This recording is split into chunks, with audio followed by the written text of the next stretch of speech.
Put a smile on your face when you're moving from place to place. Good morning, good morning, morning.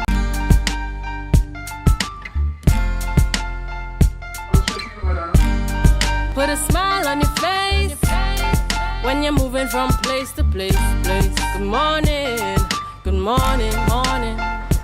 Good morning and welcome to the morning show here on Tobago Updates Television. It is Monday, 26th August 2024, and we're coming to you live from the Port Mall here in Scarborough, Tobago. I am Adana Kambi. This is the day that the Lord has made, and we will rejoice and be glad in it. What a wonderful time to be in the land of the living. Of course, it is something to celebrate when you are alive, when you have the breath of life, and when you know that someone else is in charge of your well-being. So let's remember to give God thanks and praise for this beautiful Monday morning. We're heading into a brand new week, and actually it's the last week before the children head back off to school. It's the last week of the summer vacation, the last week of August, and this week we also head into our independence celebrations as well. So it's a week filled with activities and many things to look forward to. So we do hope that you have something on your calendar that you are working towards and looking forward to. Before we get into all the interesting conversations this morning, we're going to head on over to the news in 90 seconds.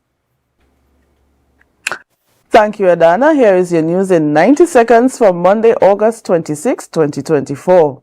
The Tobago Chamber of Industry and Commerce President Curtis Williams announced that Caribbean Airlines and the Port Authority of Trinidad and Tobago have committed to increasing flights and sailings to Tobago for October Carnival. The Carnival scheduled for October 25th to 27 has generated significant excitement, with flights and accommodations booking quickly.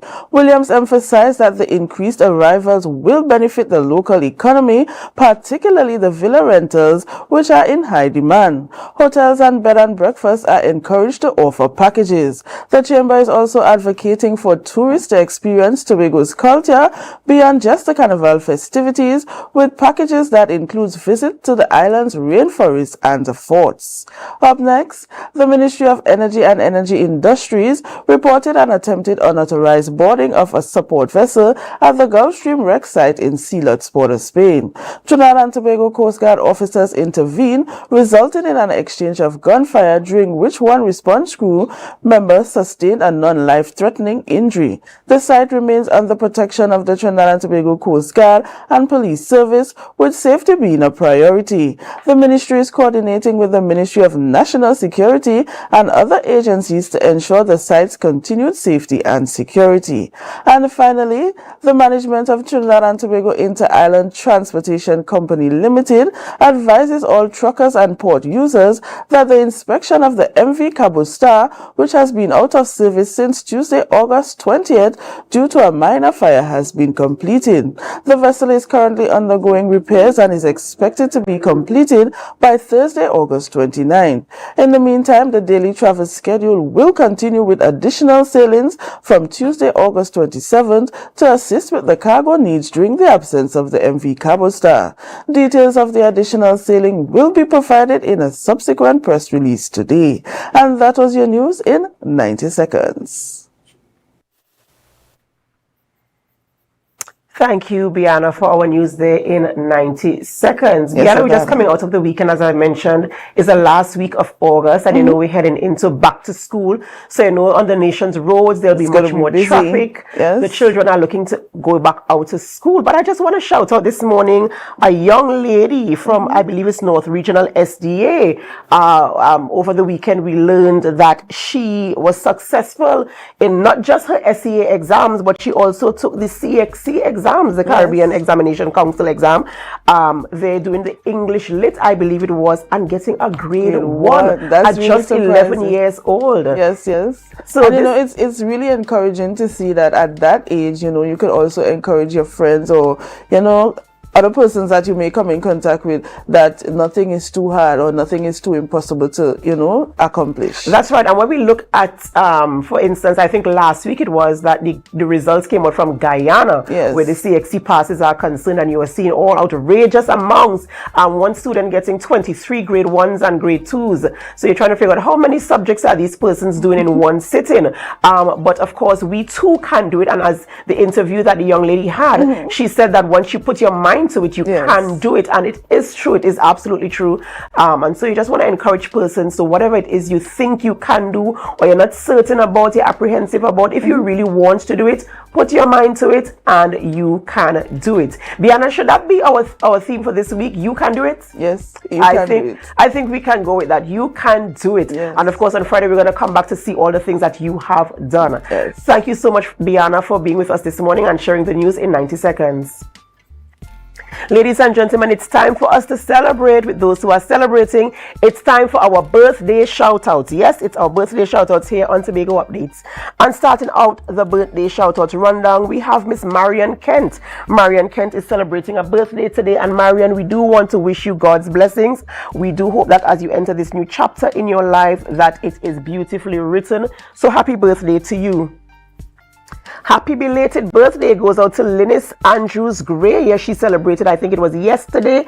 She celebrated a birthday, and we want to say happy birthday to you, Linus. We pray that God continues to bless you and guide you, and that you remain as beautiful as you are. Another belated birthday greeting going out to Melissa Guy. Melissa Guy celebrating her birthday as well over the weekend, and we want to say happy birthday to you, Melissa. We do pray God's blessings upon your life, and we do hope that you continue to walk in fine style and purpose, might I say. Also, Stacia Lindsay, belated birthday shout out again. It seems as if all of our celebrants have celebrated over the weekend. I'm wondering what they got up to. But Stacia, we want to wish you a happy birthday. We do pray God's blessings upon your life, and we do hope that you have a wonderful season as you enter this new chapter of your life. We pray God's blessings upon your life. So happy birthday to you.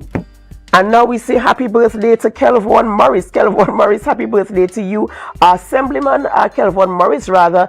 He celebrated on Saturday, was his birthday, and we want to say happy birthday to you. We pray God's blessings upon your life, that you walk in purpose, and that you do enjoy all the love that comes with celebrating a birthday. Again, belated birthday shout out. This is for Jason Arthur. Jason Arthur celebrated yesterday. And Jason, we want to say happy birthday to you. We pray God's blessings upon your life, and we pray that whatever you put your hands to do, they prosper. So happy birthday to you.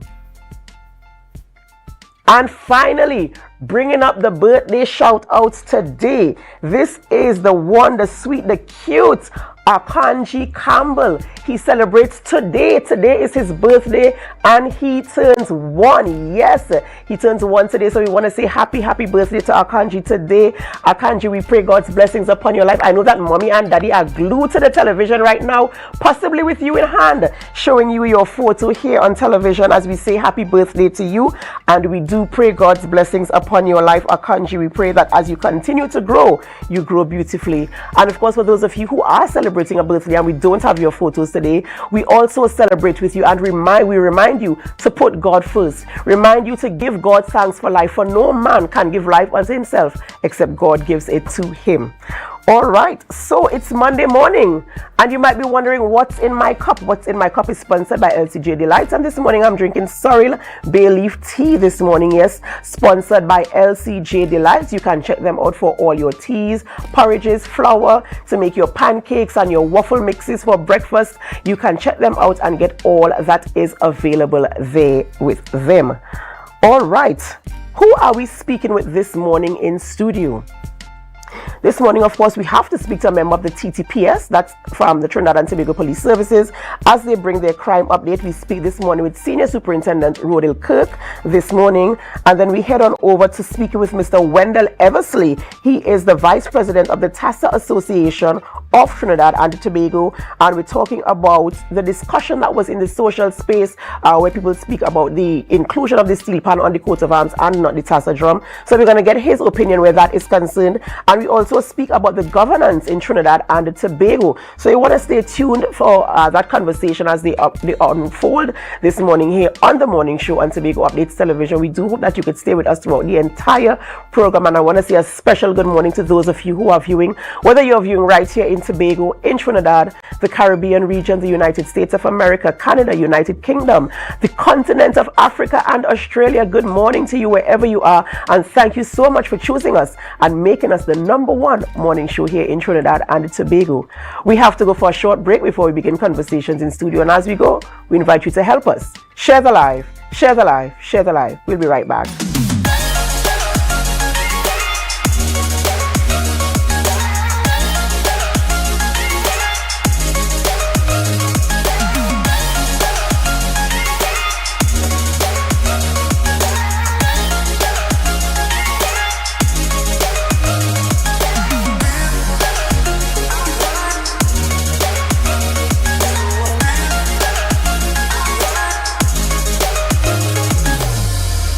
Attention all talented individuals and groups in Tobago. This is your moment to shine. Showcase your skills in music, dance or drama at Tobago Star Quest. Prelim auditions are held every Sunday across various communities throughout Tobago. Seize the chance to win exciting prizes and demonstrate your talent. For more details, visit our Instagram page at tobago.star.quest or email tobagostarquest@gmail.com. We look forward to seeing you there.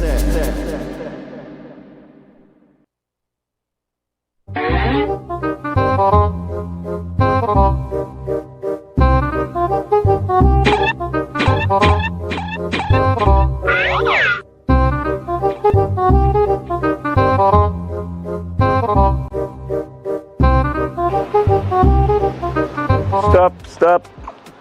You don't have to sneak in. You don't have to sneak. Pigeon Point security, we have access pass. You don't have to sneak in. What access pass is that? The new Pigeon Point Breaking Beach access card. With this card, you can get free access to Pigeon Point, a free umbrella and a free chair. So make sure you get your Pigeon Point access card.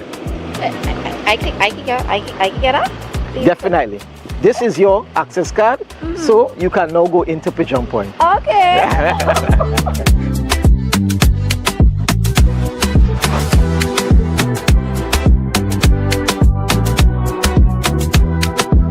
Guys, we outside in Pigeon. Get ready to celebrate with us in style on the 31st of August at the Magdalena Grande Beach and Golf Resort for our premium all-inclusive Independence Party from 10 p.m. to 2 a.m. A premium drinks inclusive event with top DJs, fireworks, and a slumber party for the kids for only 100 TT. Tickets for this premium all-inclusive event is only 400 TT at Island e-tickets and the resort. For more information, call 660-8500. Mark your calendars now for this premium all-inclusive Independence Party. Now is the time for it to jam on somebody.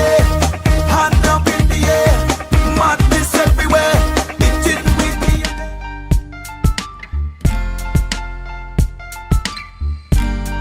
Put a smile on your face when you're moving from place to place.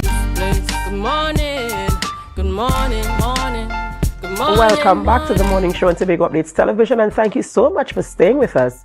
All right, we begin conversations this morning, and we start off our conversation by speaking with Senior Superintendent Rodil Kirk of the TTPS. Good morning and welcome. Good morning, Adana, and good morning to your listeners and viewers throughout Tobago and the world at large. Right, so it's Monday morning, and it's customary that we have conversations with the TTPS as they bring us the updates of things happening in Tobago for the past week. And of course, we had some activity on the island in terms of criminal activity there. I think it was Thursday. And of course, just to bring us up to speed as to what has happened, what transpired there. Have we been able to apprehend anybody? What is the investigations looking like? And, just to give us the basic information as to what has been happening on the island. Well, we know that within the recent past, we have been faced with a few shootings, one person fatally shot. We, the police, have been putting all decks on hand. We have been following every leads in respect to that. And I'm saying again, I know that sometimes people look for the speed, but I can tell you that the Homicide Bureau, they have been going hard at it. And I'm hoping that within the next few weeks, we can have something positive to report. I'm just saying that we are doing all that we can do. And in respect to that, I would like to continue to urge the public for their support. One piece of good news to report: over the weekend, the officers again found a firearm and a quantity of narcotics right in the Scarborough district. That takes our total now to 15 firearms for the year. It seems like a small drop in the bucket, but it's progress anyhow you take it. And we are trying to actually recover these firearms and remove them from the street. With every firearm that is removed, there is the potential of saving lives. So again, whilst it may seem as a small step, it's one that we can also celebrate. So again, there were many activities over the weekend, if I may. Many activities throughout the island. We have the Delaford. There was an activity at Kings Bay. There was an activity at Shore Park. I am happy to see that those activities went incident-free. However, there was an incident aboard a vessel. That is one of those glass-bottom vessels operating out in the reef. One person was stabbed. One person, the suspect, is now in police custody. So that is also something positive to report out of the weekend. Other than that, I think the weekend was fairly quiet in police terms. There were no major incidents that that we can talk about. But however, we are continuing doing what we ought to do. And again, we can't do it without the support of the public. And it's because of the public support why we happen to recover that firearm over the weekend. So again, I want to thank the public for their cooperation and partnering with the police so that we could rid this place of the criminals and the criminal activity on the island. Senior Soup, I know there's a constant call for the public to come forward with information that they might have. And I also know that the TTPS is working with other external agencies to assist, especially where our borders are concerned, because we continue to repeat that we do not manufacture weapons or guns here on the island of Tobago. And so they have to be imported by some means. In terms of the collaboration with external agencies, how is that going in terms of getting the information and intercepting things from coming in on the island of Tobago? Because as I said, we don't make them here, so they must be coming from somewhere. Is the relationship, the working relationship, a good one? And what is the conversation like? And what are some of the actions that are being taken to ensure that, you said you retrieved 15 weapons, and I know that based on what we have on record, there's probably a lot more out there still. Yes, and I'm happy that you talk about the borders. Whilst Tobago basically have no borders, according to Trinidad and Tobago have the borders, right? Tobago, we have an island, we have areas that people may land easily. Again, we cannot stop people from Trinidad from coming to Tobago, whether by vessel, whether by sea, whether by air, etc., as the case may be. However, yes, we have been collaborating with our external agencies, our TT Defense Force, Coast Guard, Air Guard, Customs, you name it. However, we have to go deeper than this. I reach out to the fisher folk in terms of getting involved, getting on board, because we recognize a lot of things are happening based on fishing vessels. And, we recognize even last week, a vessel was stolen from Belgarden Bay. And that has been the trend for a while, that persons are coming, stealing vessels and using those vessels to do whatever they do.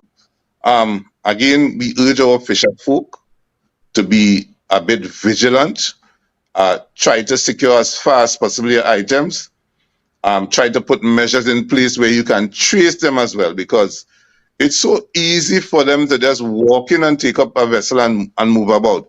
And next thing you know, the vessel is somewhere on the north coast. And that is some of the problem we have been getting. But again, we have a good communication with our counterparts and the other agencies of national security. And that has been gaining some ground. So again, it is something that we have to, as I said when I started, all hands on deck. And going forward, this will be a continued approach in terms of trying to treat with preventing the firearms from coming on the island, because they are coming through the legal means and also through the illegal means. Senior Sue, before you go, I know recently the Minister in the Ministry of National Security, Keith Scotland, was here in Tobago, and there were discussions, also including the business community and other communities came together. How confident are you in terms of those conversations and collaborations in terms of curbing crime on the island of Tobago, working together with the communities who are involved and all the stakeholders who are involved, of course, to help us to bring Tobago back to a place of what we know as our normal space here in Tobago, where people live at peace, where you don't feel uncomfortable and you don't feel unsafe to be outside at a certain time? How confident are you with the collaborative efforts of all those involved to ensure that we remain in a safe space? Right. So teamwork is always important. And I believe whatever discussions were held with the business community, that is something that I believe, I'm confident that will bear fruit. Because when we hear all the voices involved, all the stakeholders involved, it means that we are now better informed in terms of what is actually affecting us in the physical space. So when we are aware of what exactly is affecting us and how, and the solutions that are recommended, this is a work in progress, because we can't sit and do nothing. What we need to do is to come up with the different ideas, explore them, see what works and what doesn't work, and maybe we may come up with the right solution. But it's always important to have all the stakeholders on board so that we can have a collaborative front going forward in treating with crime. As I always say, crime is not for the police alone. We, the stakeholders, we, the citizens, we, the residents, everybody must get on board and take that space. We have to be aggressive in our approach. We have to be diligent. We have to be vigilant. And we have to not tolerate any criminal activity, no matter how small it is. We have to, treat with it in a particular way. So that is what I'm urging the Tobago public to do. Some people are on board and they are understanding the dynamics of this situation. And this is important. So this is why we keep hammering it home. This is our space and we need to take it back. That's right, and I totally agree with you, and I do hope that we adopt that culture of zero tolerance where crime is concerned, because sometimes they live right in our communities, right on our streets, and sometimes even right in our homes. Thank you so much, Senior Superintendent. We've been speaking with Senior Sup Rodil Kirk as he brought the crime updates here for us in Tobago, as well as talking about the way forward as we deal with curbing crime on the island of Tobago. Ladies and gentlemen, we have to go for a short break before we continue conversations this morning, and as we go for a break, we invite you to help us share the live, share the live, share the live. We'll be right back.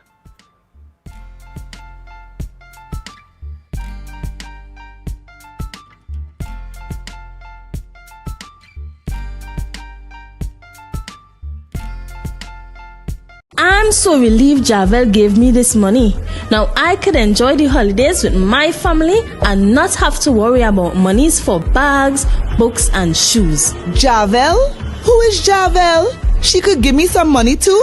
Javel is the July-August vacation education loan at Bethel Credit Union. Up to $20,000 to help with all additional expenses during this July-August. Yes, you heard right. Call the Bethel Credit Union and ask for Javel. She'll hook you up with the money to take care of all your additional expenses this holiday season. Open to new members too. Get up to $20,000 and have a worry-free holiday with Javel. Call 639-8226 or 631-1336 or message us on Facebook for more information.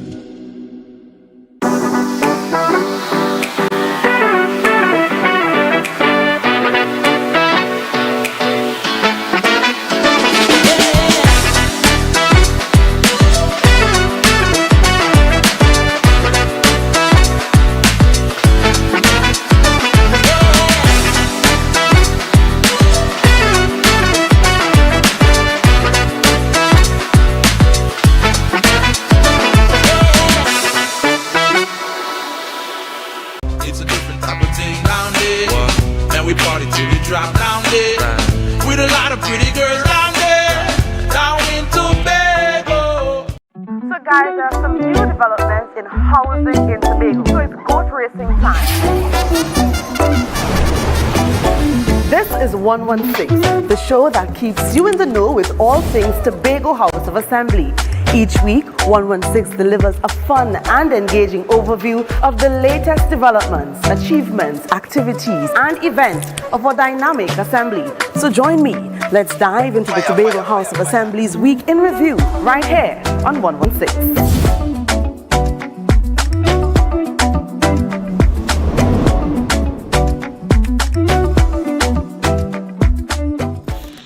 Attention members, now is your chance to double or even triple your dividend payment with no increase in your existing loan payment. Don't miss out on this incredible opportunity to boost your dividends effectively. Whether you're planning a vacation or simply looking to maximize your savings, we've got you covered. Call us today at 639-8226 or 631-1336. Message us on Facebook for more information. Hurry, this offer won't last long. Bethel Credit Union, because we see you at BCU.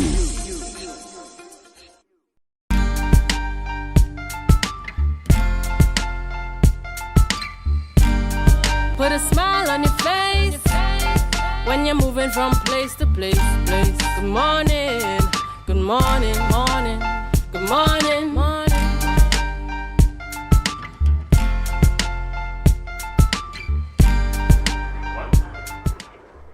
Welcome back to the morning show on Tobago Updates Television, and thank you so much for staying with us. All right, we continue conversations this morning, and we speak this morning with Mr. Wendell Eversley. He is the Vice President of the TASA Association of Trinidad and Tobago, and of course the conversation that has been in the public space about the inclusion of the steel pan on the coat of arms and also the TASA drums. Good morning and welcome. Yeah, good morning, Trinidad and Tobago, and good morning to all your listeners in Tobago. You know, Tobago is my second home. That's And right. I must say good morning again. A special good morning is that I keep praying and asking God to move out the evil energy that they're trying to paint Tobago in presently with the crime situation. And I know that Tobagonians are praying people, and one day it will come to an end. That is the prayer of all of us here on the island of Tobago, and of course it takes a measure of action as well, so we're hoping that can be done. This morning we're talking about the conversation that has been happening in the public space where some persons are saying that the TASA drum should also be included on the coat of arms. And you know there's that conversation that is happening there, and it seems as if it's a conversation about one as opposed to the other. And I know, of course, that you have an opinion on this. So I want to get into where you stand, where the conversation is. I've been hearing a lot of comments. I've been seeing a lot of posts on social media pages. And of course, you know, there's some sort of friction that is being created as a result of the type of conversations or how the conversations are narrated. So I'd like to know where you stand, where this is concerned, so that we can have the conversation here to bring out some of the strong points. As I was saying, right, you must listen to the messenger and don't kill the messenger. And they say a prophet have no honor in his own land. Dr. Morgan Job, who is a Tobagonian, a well-educated person, he had a program on Power 102. And Morgan Job keep telling Trinidad and Tobago, one of the greatest mistakes we make is having Emancipation Day. Well, now we know it now is African Emancipation Day and Indian Arrival Day. Morgan Job said we should have Arrival Day, one holiday. No matter who come first, who come last. It was everybody came into Trinidad and Tobago and everybody bring their culture. But when it comes to the steel pan, we must look at the facts where the steel pan is concerned. Some people say the steel drum did not manufactured here. Yes, we know that. But out of the oil or the gas or whatever come with the steel drum, they take the empty steel drum and invented an instrument which is called the steel pan. And if you all ever visit some of those Spaniards, even in Tobago, and you watch how them tuners operate and how they craft the steel pan and to get the song, right? You get A minor, B minor, C minor, D minor, E minor. You get do, re, mi, fa, sol, la, ti, do. And to know that we take an empty tin and create an instrument. Remember, the steel pan is an instrument, a musical instrument. What play music, any type of music. You think about it, they get all type of music from the steel pan. And I see no beef in making the steel pan our national instrument. And if you could recall, I think it was our 30th anniversary of independence. Today, 32 years later, we hear the steel pan is now the national instrument. I welcome it. I'm glad for it. And I am happy because we have to also give credit to the Steel Pan Trust, because the Steel Pan Trust of Trinidad and Tobago is the one who started the dialogue with the Minister of Foreign Affairs to make steel pan recognized throughout the world. And today we have the World Steel Pan Day, which is celebrated by the United Nations on the 11th of August every year. And that's a great plus, not only for Trinidad and Tobago, but also for the instrument itself, to know that this is the only instrument that created in this century. And I must say how glad I am for that. We know that Pan Trinbago now take the lead, and we see that the steel pan now is celebrated throughout the world. I remember when I was in South Africa, I was happy to hear in Nelson Mandela Square, they're playing the steel pan music. In Germany, when I was there also too, in Switzerland, in Sweden, and who playing the steel pan music? Not Africans, is white people and citizens of those countries. And it's so glad, and I feel so happy to know that this come from our country, and now the world is recognizing the World Steel Pan Day. So I have no beef in recognizing the steel pan as our national instrument. And if they want to put the steel pan on the motto, I in favor of it. I in favor of it. I know a lot of people ask me, as vice president of the TASA Association, we see comments. The TASA Association put out something that the steel pan, the TASA should be on the motto also. I would not support it, because that statement didn't come from me. So I said I keep telling them, the person who put out the statement, the president, talk to the president about it. Because one thing I keep doing is fighting for the TASA to be recognized, fighting for the TASA to get a subvention, a yearly subvention, just as how the other cultural organization like Pan Trinbago, the Mass, the Mass, also the Calypso. I want us to get a subvention. So the talk that we see in Bannon about now, that the TASA should be on the coat of arms, I am not in support of it. We have one national instrument which was created here, so I don't care who say the steel drum didn't manufacture here. It come like Levi. Levi is a brand, but where Levi came from? United States of America. But where Levi belts, Levi jeans, Levi sneakers, all them things manufactured in China. Where Apple is invented. Apple is invented in United States of America, but where Apple is manufactured? In China, right? So if we have something that is invented here and is manufactured is somewhere else, the main important thing is the original invention of that something is coming from the country of origin, and the steel pan is a musical instrument that invented in Trinidad and Tobago. So I am happy to know that the steel pan is getting the recognition where it is by now being the national instrument. But I still think that more should be done to the steel pan. And one of the things I was against is when the land at Orange Grove move away from the Pan Tobago organization and given to a businessman out in India who will come and build a cricket academy. I think even though they said the Pan Tobago did not have the land and they did not know lease, I think this present government should have put in place to make sure that I have the lease and make sure that Pan Tobago get that.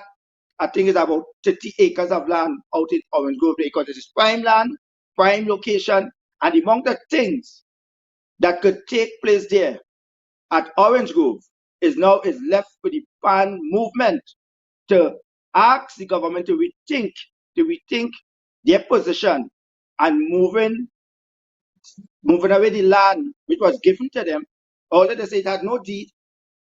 If it have no deed and it's state land, the government who is in charge of the whole entire country could make it available for Pan Tobago. So making the steel pan the national instrument, putting the steel pan also on the coat of arms. But what next for the steel pan and what next for the steel pan men and women throughout Trinidad and Tobago? Are we going to see now Pan Tobago take the front in having a steel pan manufacturing company right on that stated land? Are we going to see Pan Tobago now going to have a quick shop with gas station and all these things right up there?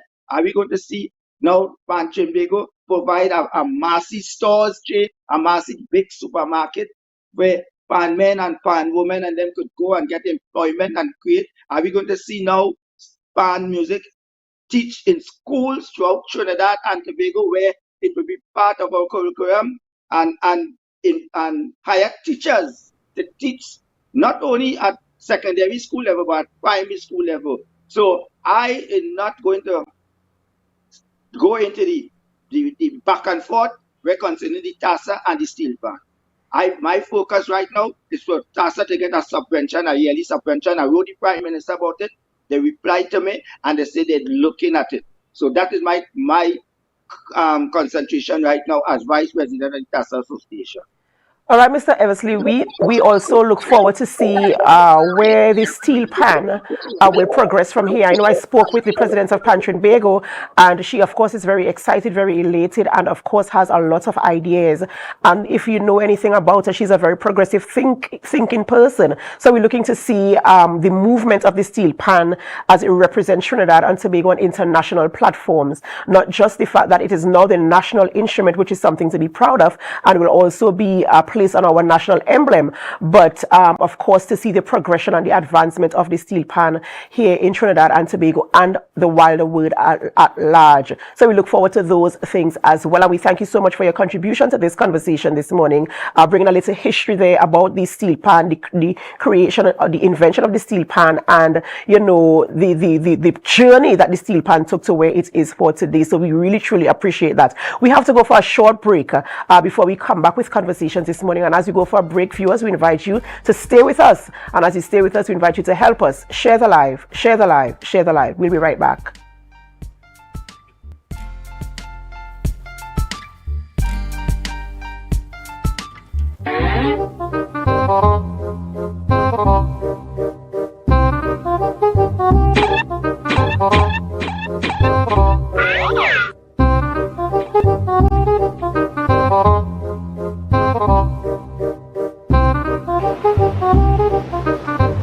Stop. You don't have to sneak in. You don't have to sneak. Pigeon Point security, we have access pass. You don't have to sneak in. What access pass is that? The new Pigeon Point Breaking Beach access card. With this card, you can get free access to Pigeon Point, a free umbrella, and a free chair. So make sure you get your Pigeon Point access card. I can get up? Definitely. This is your access card, so you can now go into Pigeon Point. Okay.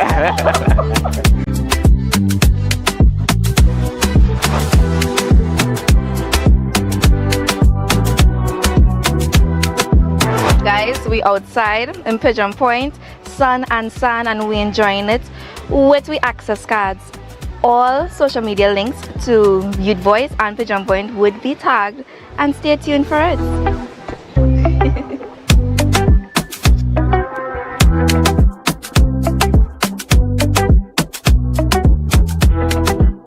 Get ready to celebrate with us in style on the 31st of August at the Magdalena Grande Beach and Golf Resort for our premium all-inclusive Independence Party from 10 p.m. to 2 a.m. A premium drinks inclusive event with top DJs, fireworks, and a slumber party for the kids for only 100 TT. Tickets for this premium all-inclusive event is only 400 TT at Island E-Tickets and the resort. For more information, call 660-8500.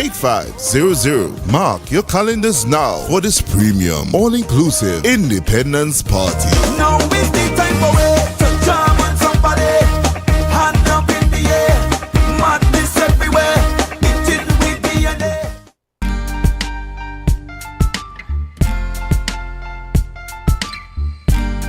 Put a smile on your face when you're moving from place to place. Good morning, good morning.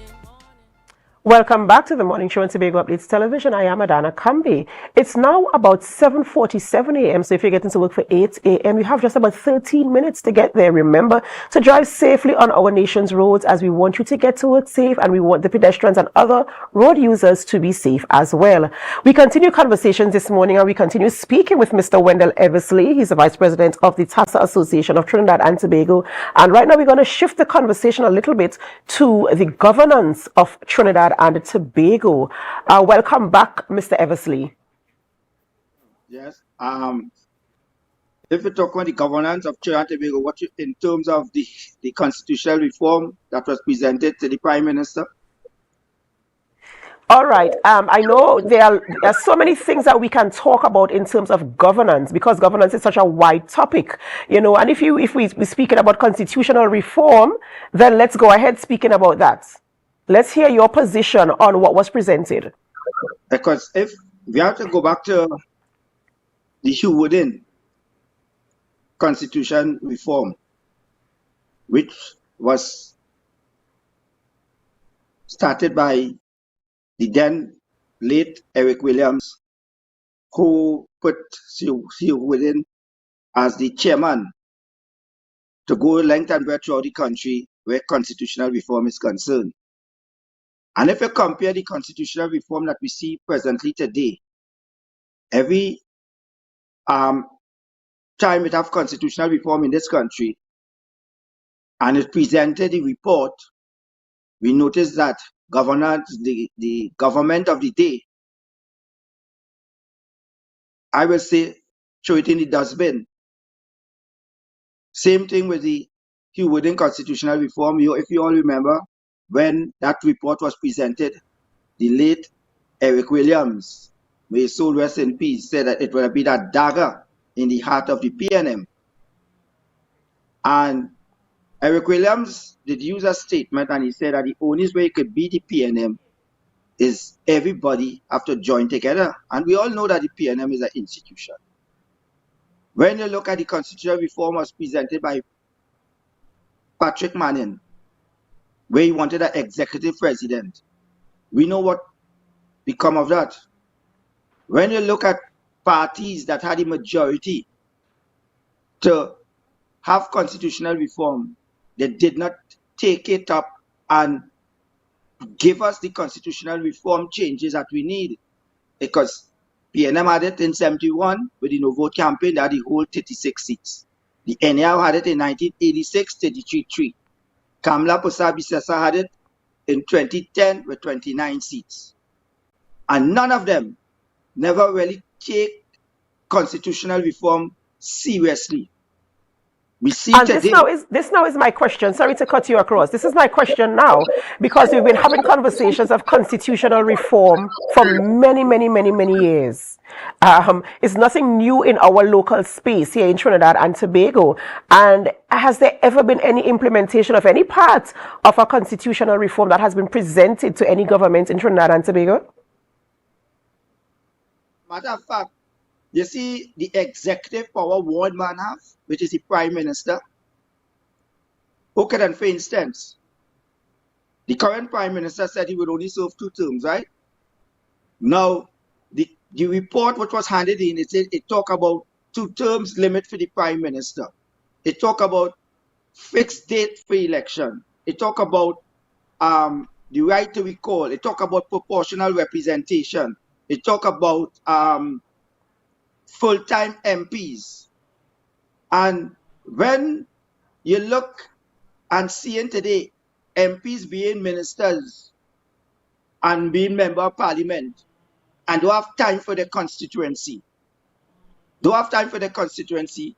Tell you, when you go to see an MP, you have to get an appointment. Before the election, you don't want no appointment because they're coming to meet you. They will call you all over the night. After the election, they screen their calls. You can't get them when you call them. And when you go to their office, you meet their staff and the staff asking you what it is you want. The staff start to question you.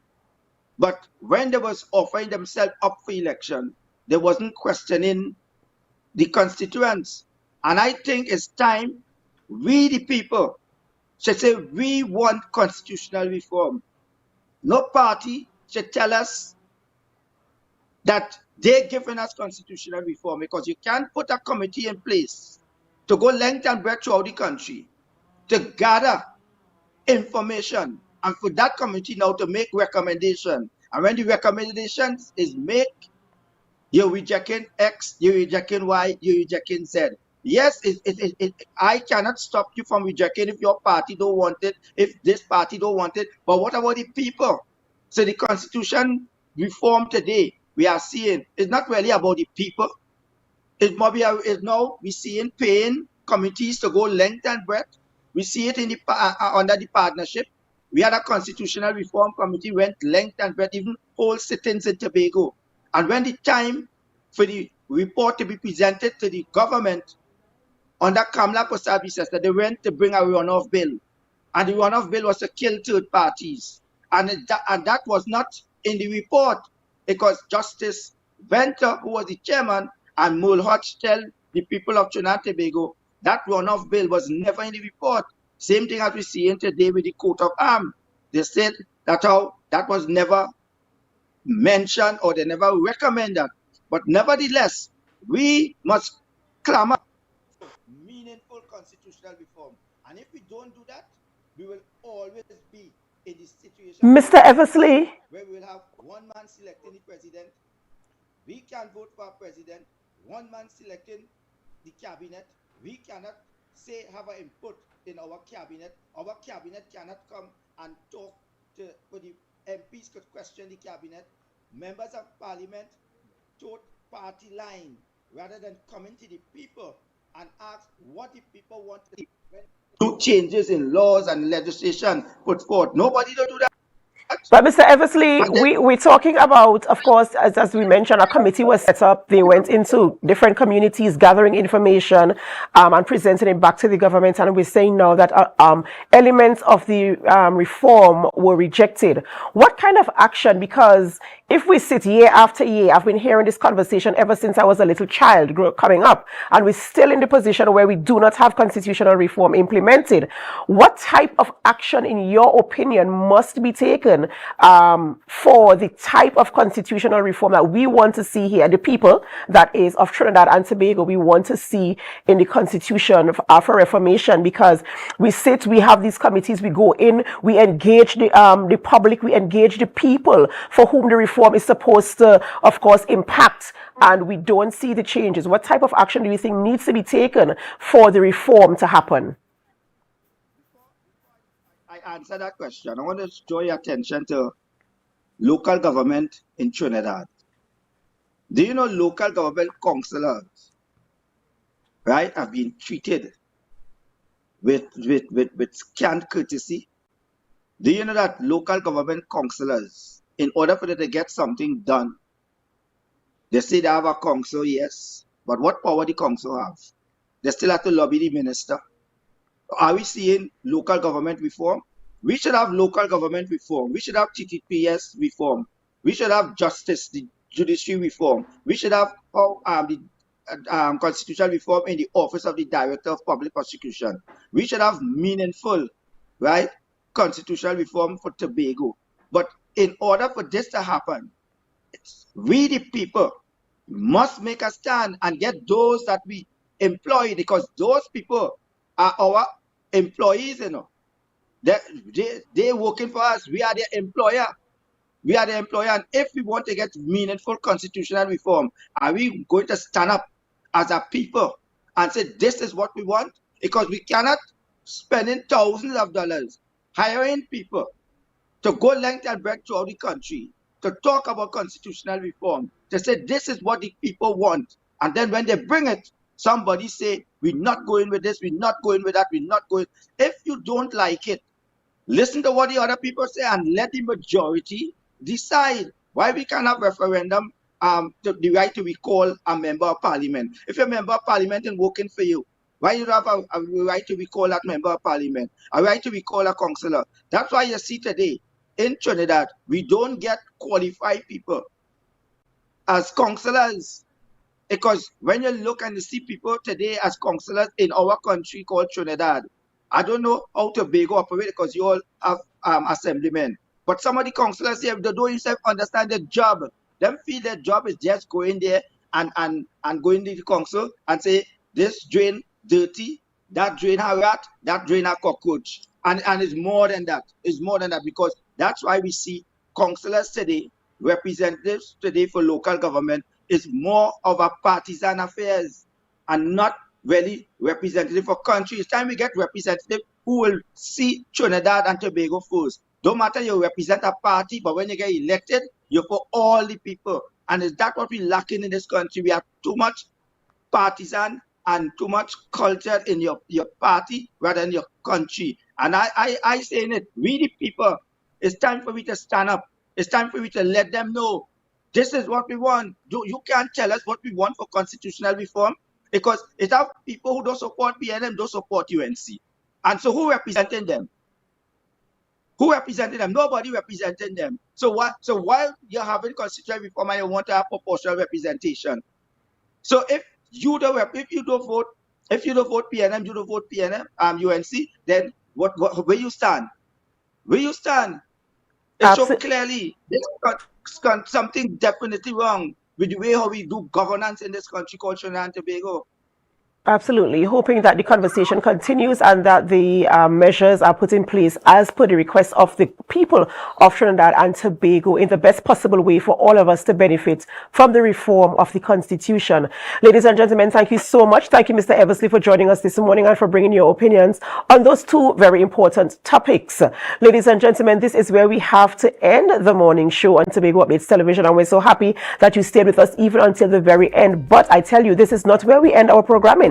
We head on over to GMT, and as we head on over, we invite you to stay with us, and as you stay with us, we encourage you to help us share the live, share the live, share the live.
this infrastructure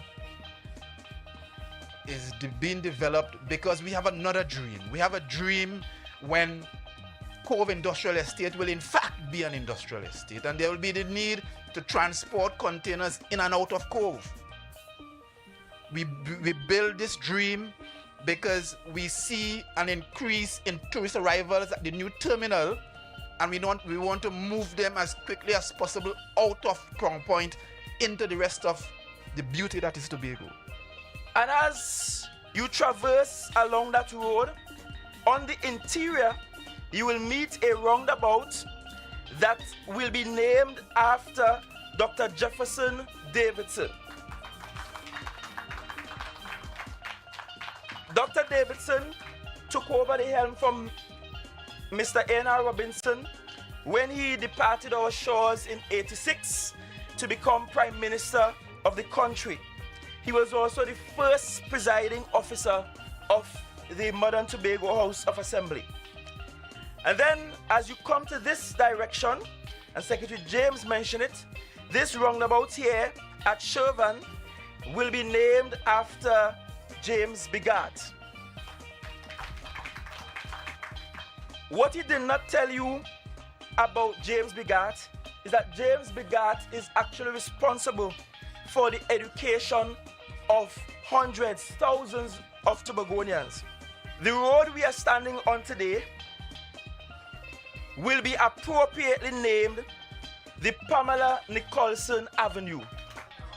But as fortunes will have it, the Pamela Nicholson Avenue will drive onto or intersect with a boulevard named after another Charlottevillian in the person of Dr. Winston Murray, the Dr. Winston Murray Boulevard. Coincidentally, both Dr. Murray and Miss Nicholson were members of Parliament for Tobago West. It is with great humility and gratitude that I accept this token of your recognition of my life of service to Tobago.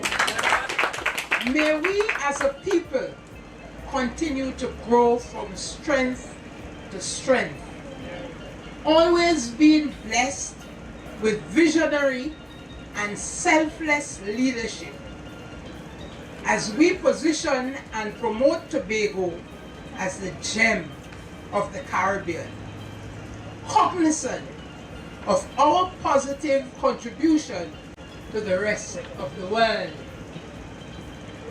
God bless Tobago, and may this project stand as a conduit for a buoyant tourist industry, one of the necessary pillars that will take our economy into world-class 21st century development.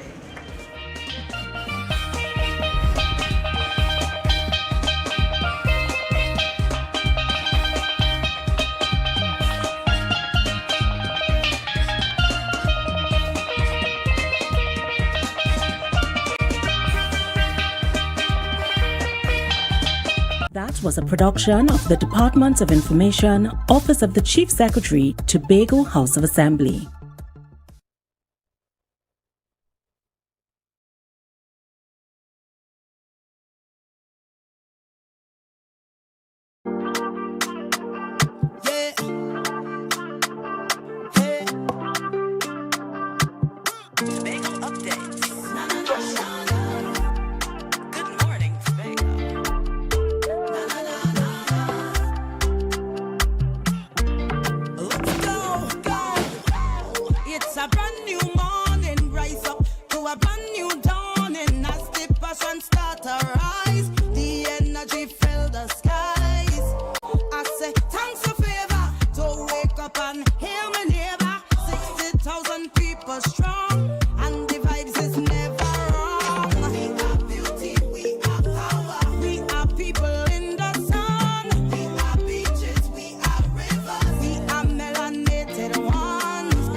Good morning, and welcome to Good Morning Tobago right here on Tobago Updates. I am your host, Chanel Felix. And you know, whenever you see me sitting here, it's because we're about to have those conversations that you want to have while I ask those questions that you want asked. But before we get into this morning's interesting conversations, let's have our news in 90 seconds. The Tobago Chamber of Industry and Commerce President, Curtis Williams, announced that Caribbean Airlines and the Port Authority of Trinidad and Tobago have committed to increasing flights and sailings to Tobago for the October Carnival. The carnival, scheduled for October 25th to 27th, has generated significant excitement, with flights and accommodations booking up quickly.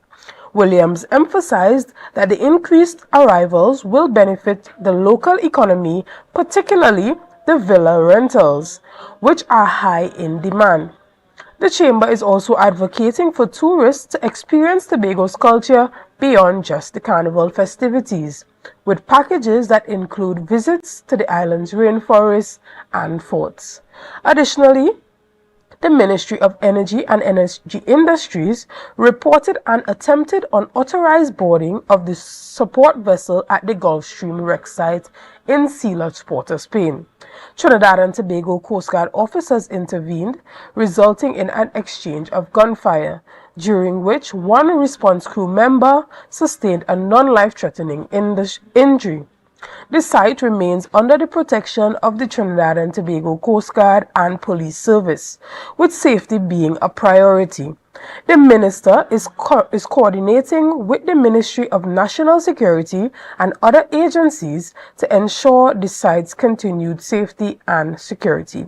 And finally, the management of the Trinidad and Tobago Inter-Island Transportation Company Limited advises all truckers and port users that the inspection of the MV Cabo Star, which has been out of service since Tuesday, August 20th, due to a minor fire, has been completed. The vessel is currently undergoing repairs and is expected to be completed by Thursday, August 29th. In the meantime, the daily travel schedule will continue with additional sailings from Tuesday, August 27th. To assist with the cargo needs during the absence of the MV Cabo Star.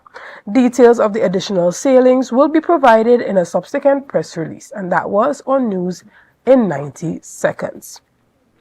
This morning, we continue our conversation on the connection between our economy and crime here in Tobago. Now, for a number of you, you may be a bit overwhelmed with the fact that for weeks on end, we have had to have the difficult conversation regarding the increase of crime and violence here on our lovely, what we used to call peaceful island of Tobago. Now, there are many theorists, economists, and other financial and economic analysts who have made a direct connection in the past between the low economic growth and progress and the increase in crime. This morning, that and a number of other things, I will be chatting with Mr. or political analyst, Dr. Winford James. Good morning, Dr. James, and welcome. Chanel, is this Chanel right in front of me here? Yes. How are you doing? I am fine this morning. How are you doing? I am doing quite well, I must say. Now, as I indicated before, there are a number of economists, a number of political theorists, and, just persons who have in the past made a direct connection between a lack of economic growth and progress and the rise in crime. Even at the United Nations, they would have spoken about it before. Do you think that the rise in crime that we are seeing here in Tobago can be attributed to low economic growth and progress? Well, listen. First of all, I wasn't coming on this program to talk economics, but I will answer your question. And to answer your question is that Tobago's economy is the way it is not because of crime, but because the economy itself has not been developed. We haven't had a lot of enterprise. We haven't had money in our votes, in our budgets, to execute development projects for the economic development of the island. We don't want to make the mistake of saying because now we are having more crime in Tobago over the last 2, 3, 4, 5 years, that all of a sudden it is the crime that is responsible for the lack of economic growth or the low economic growth. That is a feature of the Tobagonian economy, right? We are a state sponsored economy. Most of the monies that we have in Tobago comes from government. And of course, we know that our government in Tobago has not been given the resources, the financial resources, to help stimulate development progress in the island. So let's be clear about that. But we must not trivialize the effect of crime on the island. I mean, if people are closing their shops, I don't know the exact effects of the crime, but I imagine some people are shutting themselves in and are not as confident to open their doors and so on as they used to be.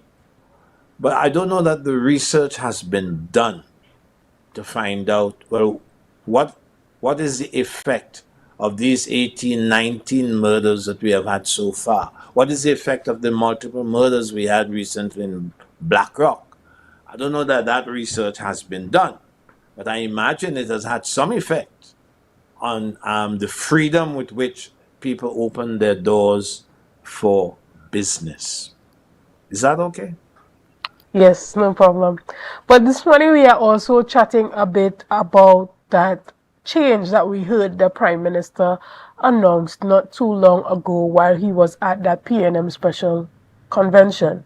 He Right. indicated that one of the changes that we would be seeing is the fact that they are going to change some of the graphics on that the coat of arms. He indicated that those 3 ships would be replaced by the steel pan. What are some of your opinions on that? Well, we are talking about a constitution reform committee that was given a task to do and that has come up with a report. And there was a press conference. And according to the report, the Prime Minister identified 3 areas of that report which he thought he should pay attention to. One of them is 2 terms for the Prime Minister and, of course, controlled tenure for other ministers. That's one of them. A second one is proportional representation, which apparently has been presented in such a way as to make us think that proportional representation has some kind of benefit. Anyhow, the Prime Minister identified proportional representation to say that he is not going to allow that. He also, with respect to the 2 terms, he identified it in order to say no 2 terms. And there was another one that I am not remembering now. The point I'm making here was a big report, over 200 pages. And the reports from the media highlight those 3 areas. Yes, the removal of the coat of arms was the other one. So we have a situation where we have a 200-page report, and the Prime Minister jumps in and says, these 3 areas is what I am going to be focusing on for now. Maybe there are other things. And the question that arises for me is, why do you identify those 3? There are a number of recommendations coming from the committee. And if you don't want to say recommendation, a number of proposals coming from that committee, and the Prime Minister identifies 3 of them, if the press reports are accurate, and people like you will have to correct me if there were other foci that the Prime Minister had which were not reported. But it seems to me kind of strange because I've read the whole report, and there are hundreds. Well, maybe not. I'm I'm overdoing that now, but there are many proposals in the report, and I cannot understand why the focus is on those three things. Now, to answer the question, with respect to the ships, the coat of arms, the coat of arms, the revision, the redesign of the coat of arms is long overdue. But the question that arises for me is why now?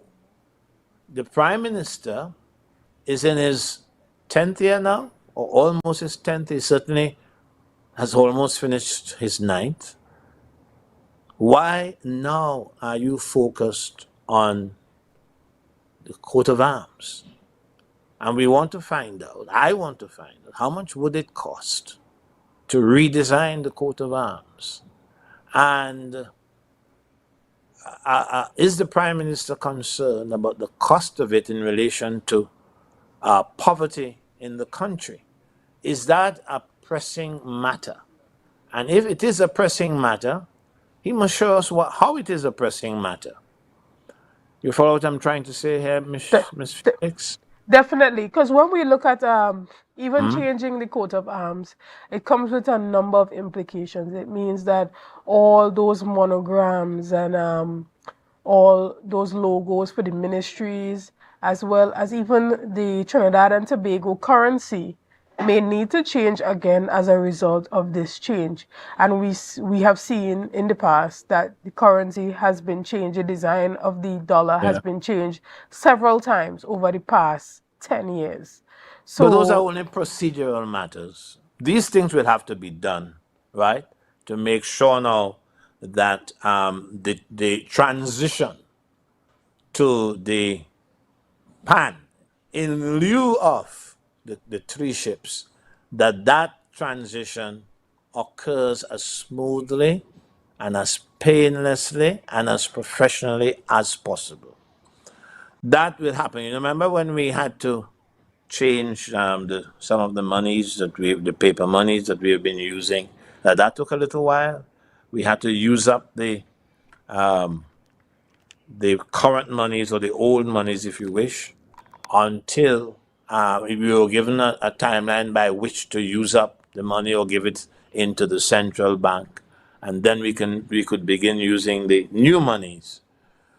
These are procedural matters. The question here, I suppose there was a reason for the Prime Minister changing the dollar bills or getting the central bank so to do.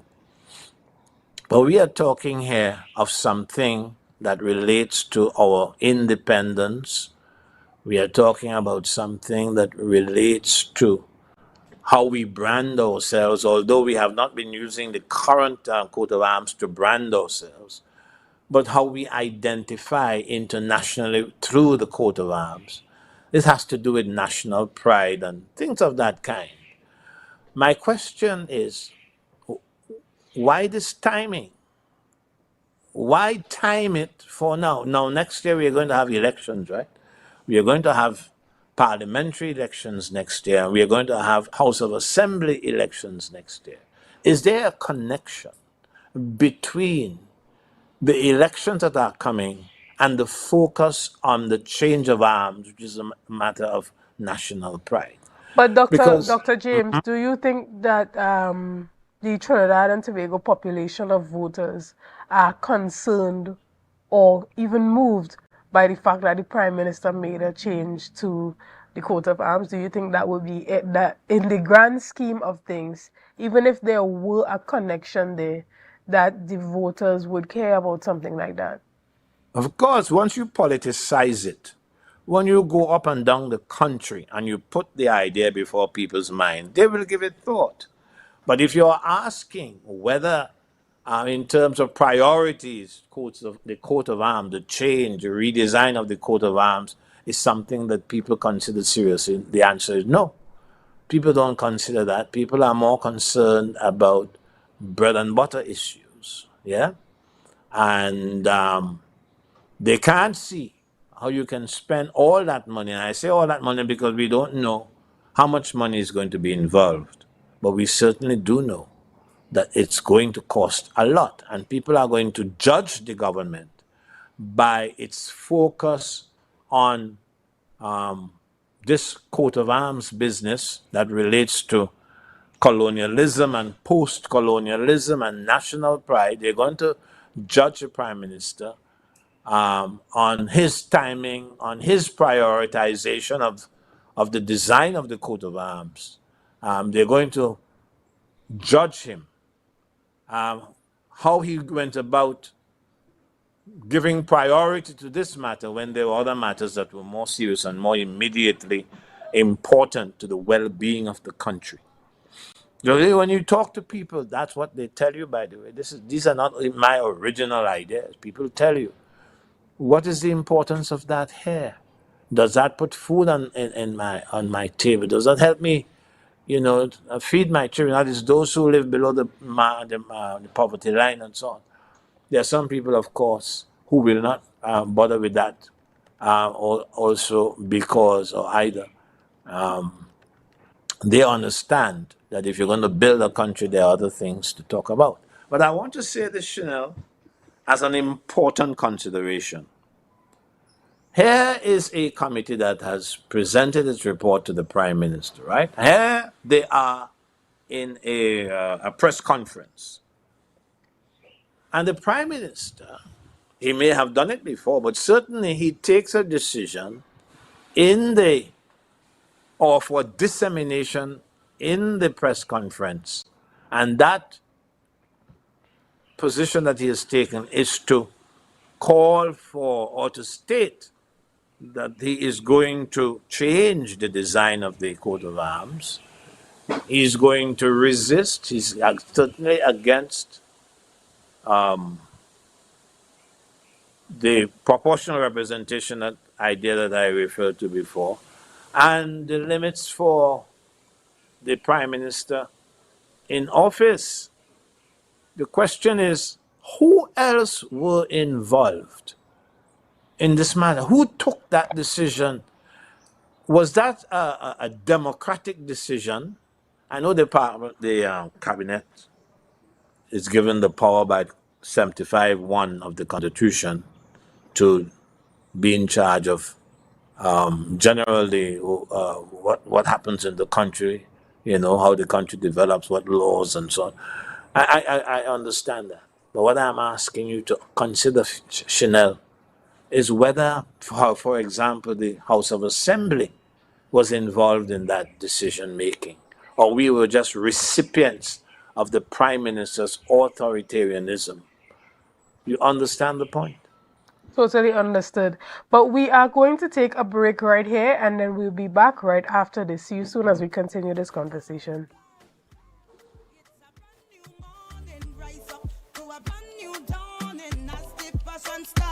I'm so relieved Javel gave me this money. Now I could enjoy the holidays with my family and not have to worry about monies for bags, books and shoes. Javel? Who is Javel? She could give me some money too?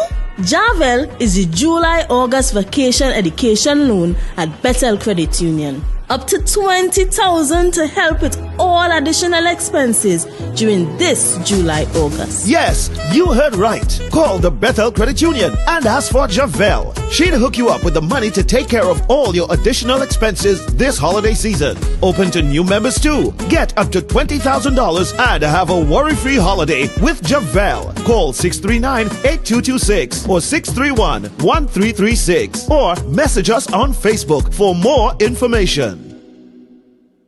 Tobago Glass Supplies has been a leading name for over 37 years in the glass and aluminum market in Tobago. We provide an extensive range of high-quality, innovative aluminum and glass products for commercial and residential use. Competitive prices with superior and professional services by committed employees who are guided by rigid quality standards. Tobago Glass Supplies specializes in the manufacture and installation of glass and aluminum products that are essential to today's homeowners and the business environment. We are engaged in marketing, sales, and installation of a variety of products. These ranges from windows and doors to necessities such as mirrors for homes and vehicles, designed and manufactured in-house or imported.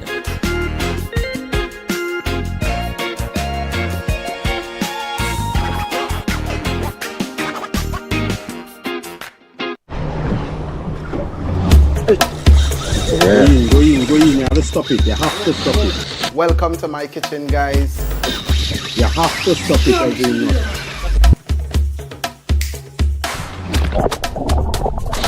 That's it. That's the intro. Let's do it one more time, right?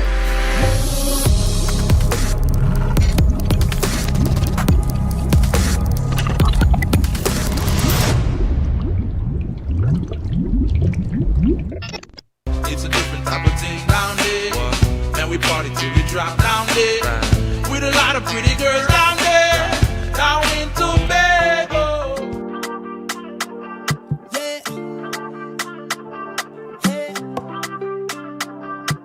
Tobago updates. Good morning, Tobago.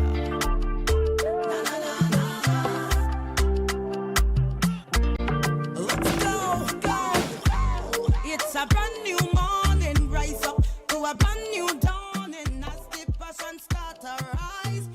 Morning and welcome back to Good Morning Tobago. I have been chatting with Dr. Winford James, and we have been chatting a bit about the proposal for the change of the coat of arms by the Prime Minister. Good morning and welcome back, Dr. James. Right. So a number of But the last persons... point I made, I want you to just go back to it. I was trying to get you to understand that the Prime Minister's focus on the three things I identified is an expression of his authoritarian outlook on government. Obviously, I'm not saying that what he has done there is illegal, far from it. But the Constitution authorizes him to do what he did.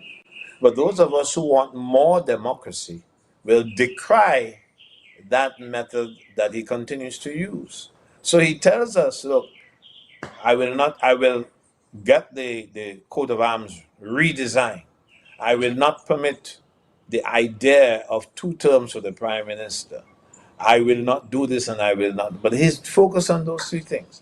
And the question is whether we, given the fact that he has a Constitutional Reform Committee that is acting on to get information out to the public and so on, or to inform the government as to how to go forward. The question is that the kind of democracy we want? So that you have a Tobago House of Assembly and all that it can do in the face of the Prime Minister's declarations is just sit back and receive the Prime Minister's authoritarian content. I think that's an important point. And of course, I also said there are many other recommendations or proposals in the report that from the reports in the press, he doesn't seem to have paid any attention to.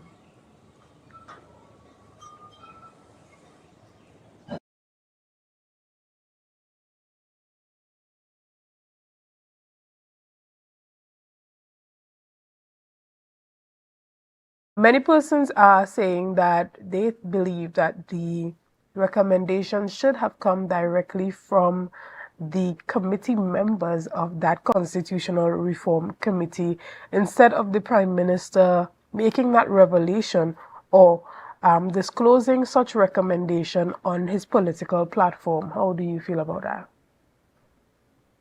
The minister did not. There wasn't a proposal from the committee with respect to the coat of arms.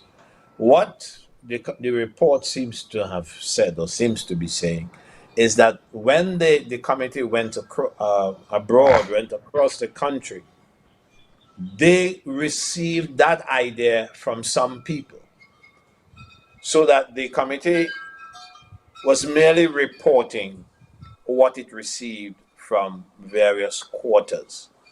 The Prime Minister seized upon that recommendation from the report. That is a recommendation from people who you talk to, right? So the Prime Minister seizes upon that to say, well, this is what I am focused on. And that is a troubling matter because there are so many more matters and more pressing matters in the report than a mention of that idea, of that recommendation as coming from the public as that committee went about the country. We have seen conversations rising regarding the PAN versus the TASA and what's more Trinbagonian. Did you perceive something like this coming out of a proposed change on the coat of arms? Yes, because there's cultural competition in the country, right? There's cultural competition from the Afros, and there's cultural competition from the Indos. So this is predictable that people are going to say, well, if you're going to honor the steel pan, if you're going to favor the steel pan, which is an Afro thing, why can't you, favor also the Indian instrument? And so we expect that. But I don't wish to go into a defense of the pan as a national instrument. A lot has been written about that, and I think the arguments are quite strong. But I don't want to spend my time on something that I regard as quite trivial in the context of all the other matters that need discussion. You follow? So, but I do land when I want to, if I were to be pressed to say whether the pan is a national instrument and the sitar is not, I want you to know, Ms. Felix, that I favor the steel pan as the national instrument. But I am not prepared to go into a defense of it at this time because I think it's a sideshow. I also feel it might be a distraction, right? The Prime Minister had an opportunity to say, well, look, this committee that I have set us have come up with a number of proposals and they have laid it out, and we can now, the public can go through what they have come up with and give their views again, because apparently there is going to be some settlement of certain ideas that the committee has come up with. And that speaks to methodology. What do you do with proposals that come from the committee based on the committee's own ideas and based on what the committee is reporting as proposals from the public? There are the persons who have, made their comments and added to the conversation by saying that the removal of Columbus's ships can be akin to trying to sanitize history. What do you feel about that? No, man. Sanitization of history? No. The people who are calling for the redesign of the coat of arms are not saying that they are calling for it because they want to deny that Columbus came here and there was a Spanish government in the country, especially in Port of Spain, a Spanish government that has named some of the streets in Port of Spain and so on. They're not saying that. They're not saying that at all, that, we are sanitizing. What they're saying is that in the attempt to achieve more independence, more local identification with the way we name places, with the kinds of remedies we are proposing for the harm that colonization has done to Trinidad and Tobago and the rest of the Caribbean and other parts of the world also. They're saying that this is something that has to be done. That is not sanitization. What they're saying at the time has come, and I don't agree that the time has come, but they're saying that the time has come for us to, among other things, redo the coat of arms. And the coat of arms came in not because of our own efforts at all.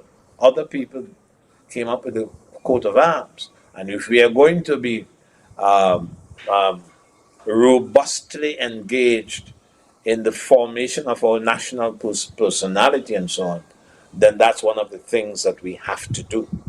But that cannot by any stretch of the imagination be regarded as sanitization, because it's not as if you are bound to keep what the colonial masters, all that the colonial masters have come up with. The question is the timing. The timing. Right. Why not? We also heard the Prime Minister indicating that there was that joint select, or there is actually that joint select committee whose responsibility it is to look at the Tobago Autonomy Bill, and that even that change is the beginning of an overall push towards constitutional change. But do you think that this current administration is doing enough to continue to advance the cause for Tobago's autonomy and put sufficient pressure on the central government to get that bill passed?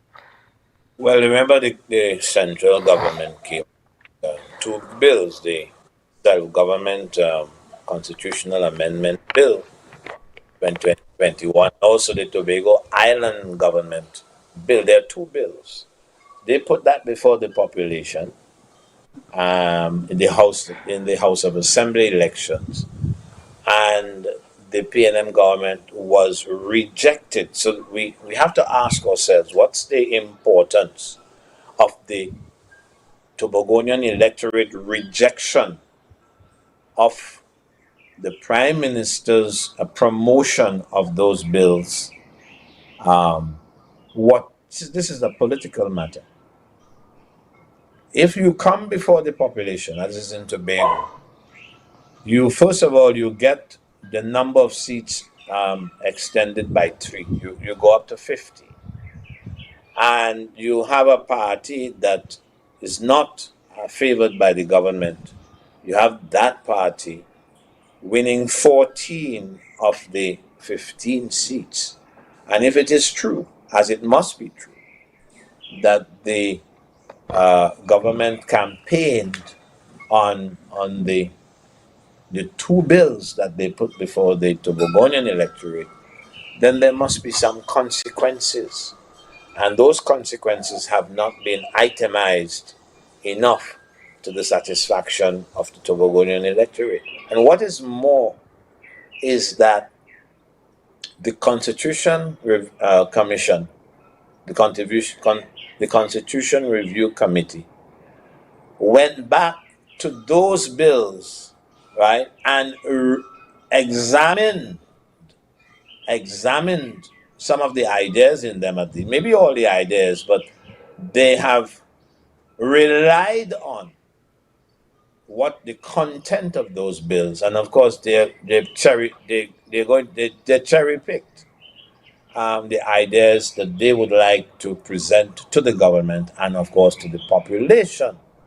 So that bill is before the Joint Select Committee, and I imagine that the report of that committee is going to go to that Joint Select Committee as well. But what I'm trying to say here is that the Constitution Review Committee went to those two bills and examined, so they claim, and examined the content of those bills and have come up with some recommendations based in part on their examination of the bills before the Joint Select Committee.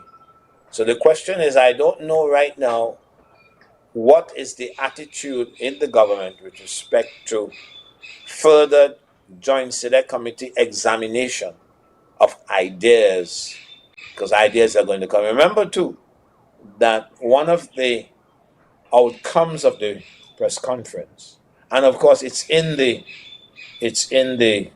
report as well. One of the outcomes is that the government wants to hold a conference. In fact, it was part of their the task that they had, that is the committee, that they were supposed to plan or help government plan for a conference on some of the things that are in that report, and all of which we have been talking about here, Ms. Felix.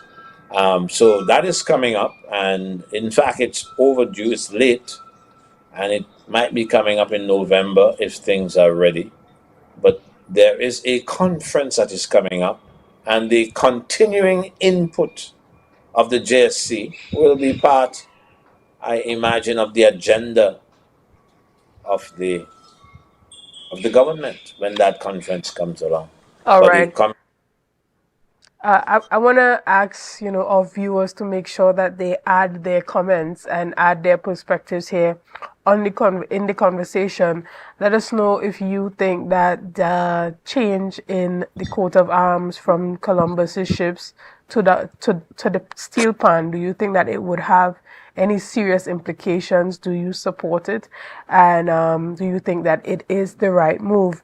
But before you do that, we're going to take a quick break and we're going to be back right after this. I look forward to seeing your comments.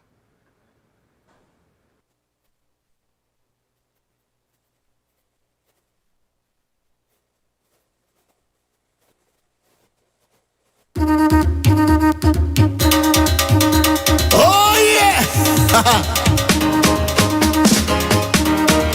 I said I can't wait for Tobago in October. Embark on an adventure to the greatest little island on the planet. Tobago invites you to ritual, revelry, and release. Whining in the Bago sun, having Bago fun, and Bago drinking rum.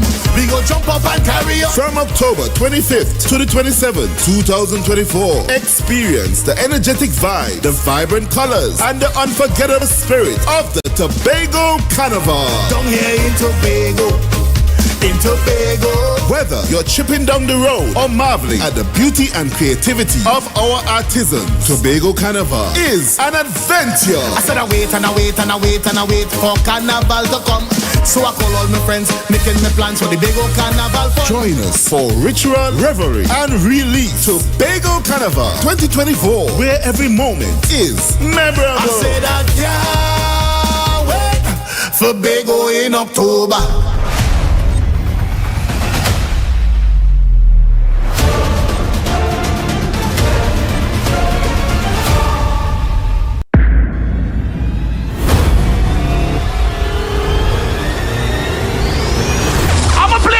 Like this. Don't worry, my wife will fuck it up. Make me happy whenever you fuck it. So me be a very hard fiesta. This one is for the people and them who don't care what nobody else have to say about them. Them none of cash. Broke where you have, where you know about. It's too early for that. Too early, good all. They do, but then enough 99. Girl, go to club, girl, right. Nice. Who's the one friend can drink all the alcohol no matter what? Put a bottle and spoon and a cup in my hand and a winding up on me man. Dream. So guys, there are some new developments in housing in Tobago. So it's goat racing time. This is 116, the show that keeps you in the know with all things Tobago House of Assembly. Each week, 116 delivers a fun and engaging overview of the latest developments, achievements, activities, and events of our dynamic assembly. So join me. Let's dive into the Tobago House of Assembly's Week in Review right here on 116.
good morning, and welcome back to Good Morning Tobago right here on Tobago Updates. I have been chatting with Dr. Winford James, and before we were talking a bit about, a small connection, whether or not there was a small connection between crime and economics, as we see an increase in crime happening here in Tobago.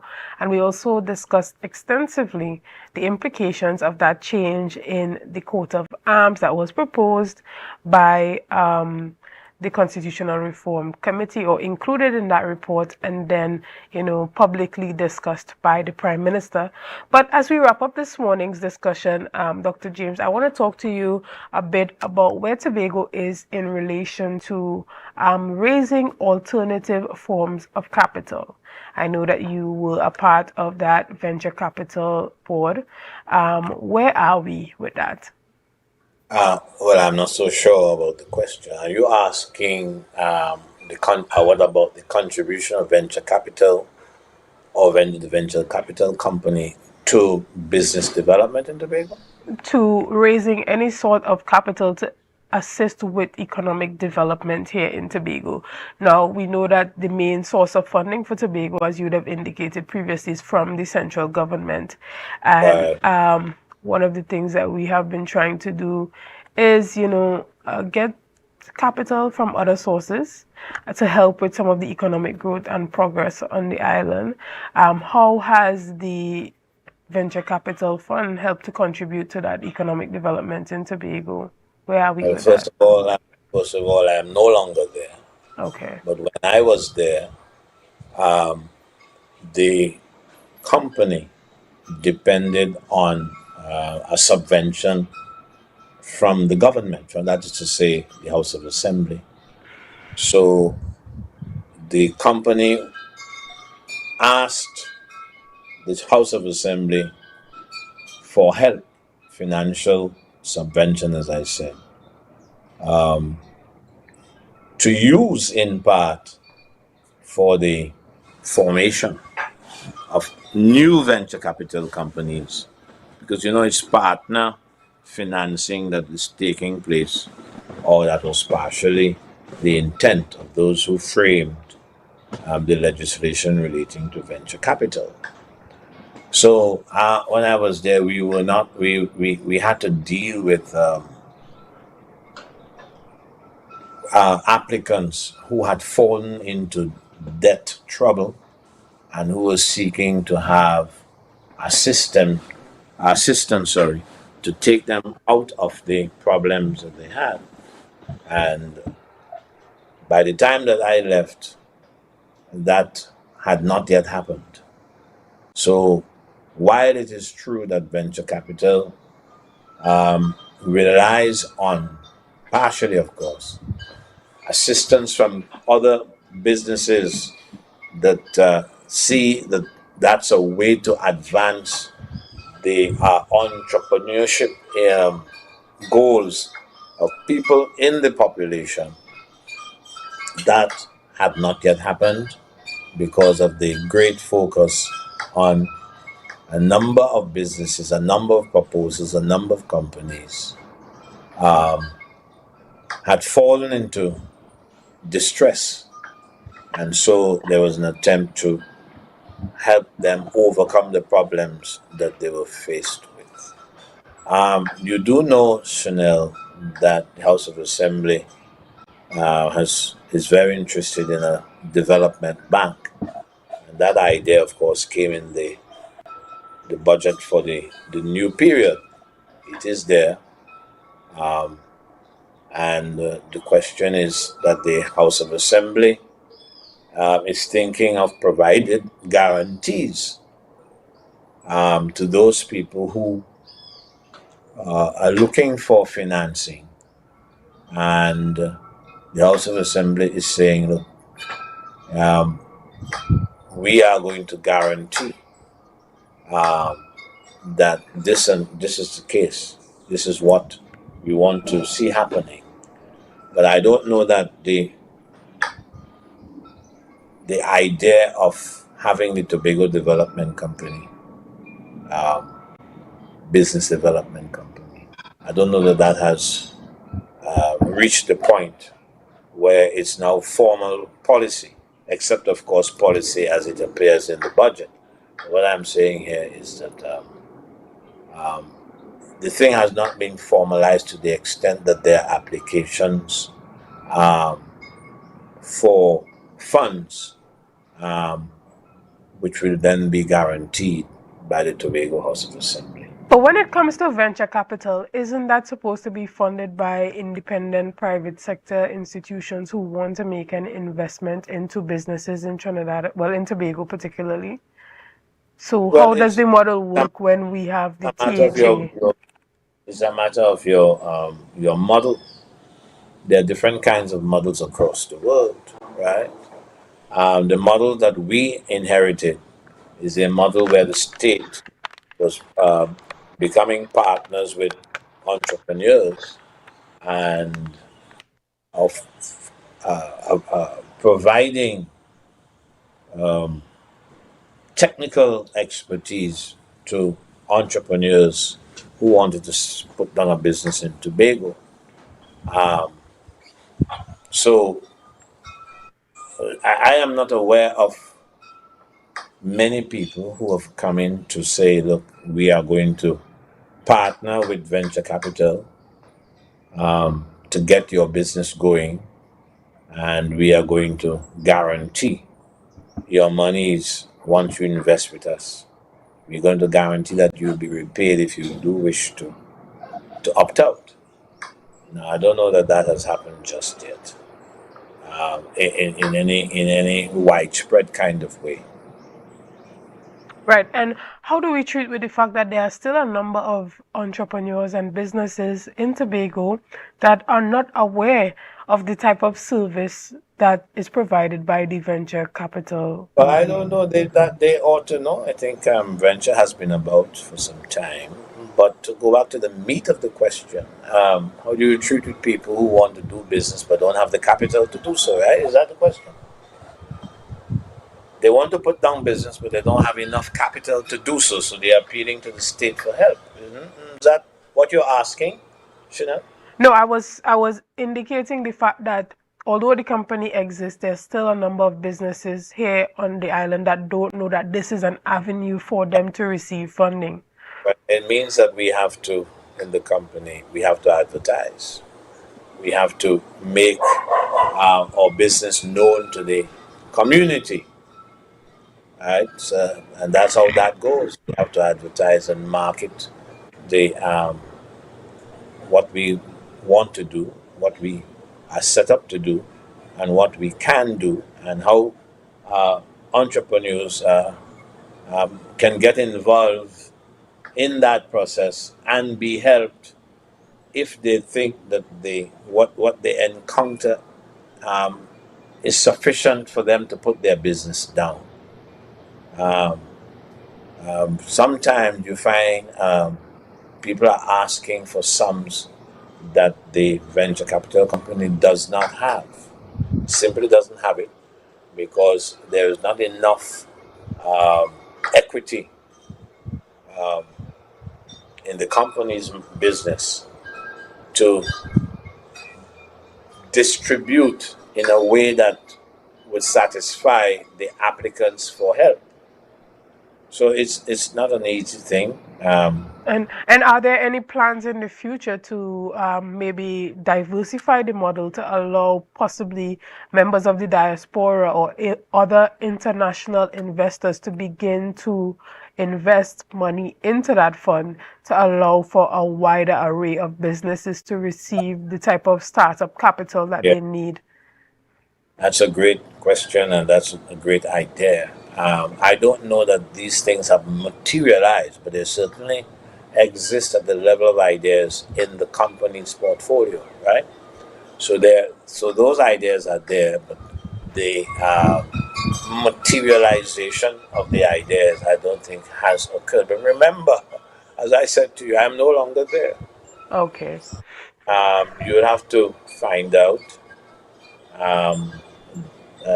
who are the people who are there and probably get an interview with them, because they may have gone on in areas that were not there when I was there. So you have Mrs. Mary Ann Leons, who is the current chair of the company. You probably can seek to have a conversation with her. But she is the new chairperson. Right. And when you were there, what were some of the hindrances for the implementation of these type of ideas? But we didn't have enough money, first of all, and we didn't have proposals that were well put together. So we had to invite experts to provide assistance in terms of, technical assistance in terms of how you go forward with your business. So we had experts that we employed, we hired to guide the implementation of particular proposals. Those experts were coming in just a few months ago, and they were given their task, and I don't know whether they have reported or anything of the kind. But the proposals, some proposals, maybe all of them, were not properly done, and certainly they didn't have enough money. But we couldn't, given a particular history, we couldn't give the help that these people were asking for, because we didn't have, first of all, a proposals that were robust, well Right. developed. And moving forward, do you recommend or think that the company should focus on getting those international investors here, to invest in the fund? Focus. Huh? I think that's a good focus. I said it before. Yeah, it's a good focus. Go to the diaspora and try to interest people to get involved as equity partners in venture capital, and distributing that money among proposals.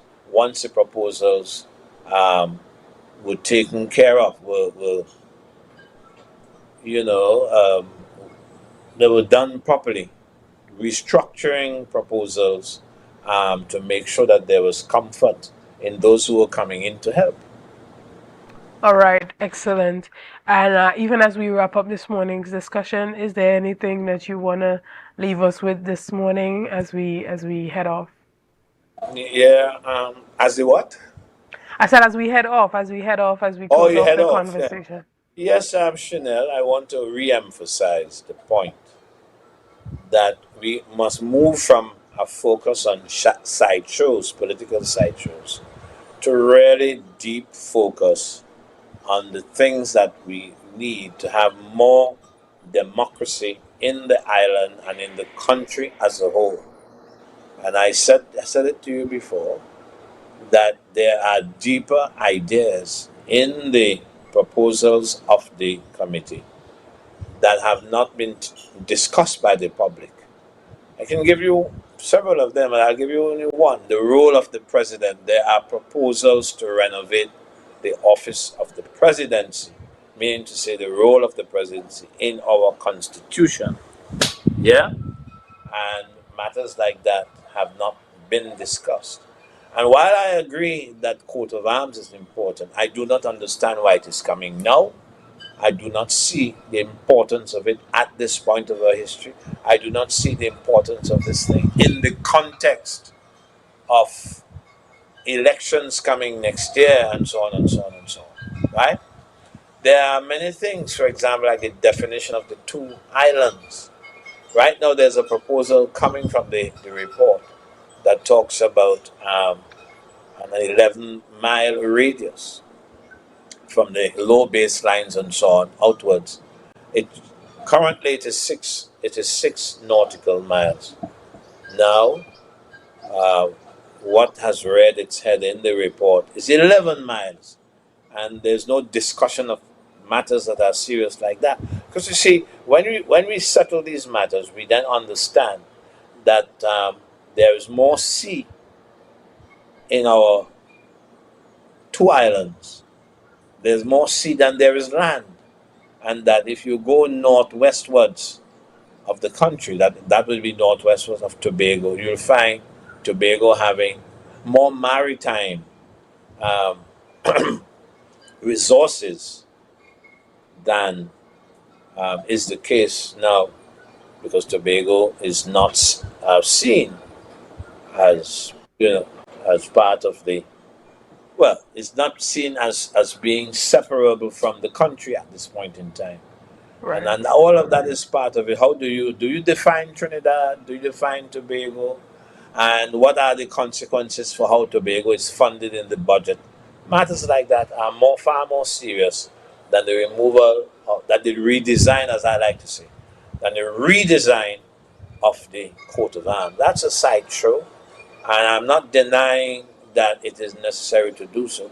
The question is whether the government is the right set of persons to do so, and whether it could not be done away from the imminency of elections next year. Thank you so much. Dr. Winford. Great point that you raised there. Totally agree that the conversation regarding Tobago is extremely important and one that should have maybe been prioritized even above changes in the coat of arms. But unfortunately, we have to wrap up this morning's discussion, and we want to thank you for giving us your time this morning and for, always being available to us here at Tobago Updates. Guys, we want to thank you so much for, joining the conversation. Thanks you for your likes, your shares, and your comments. And if you would like, you can continue to follow me on all social media platforms at Chanel Felix and see everything that's happening behind the scenes. Again, have a great day.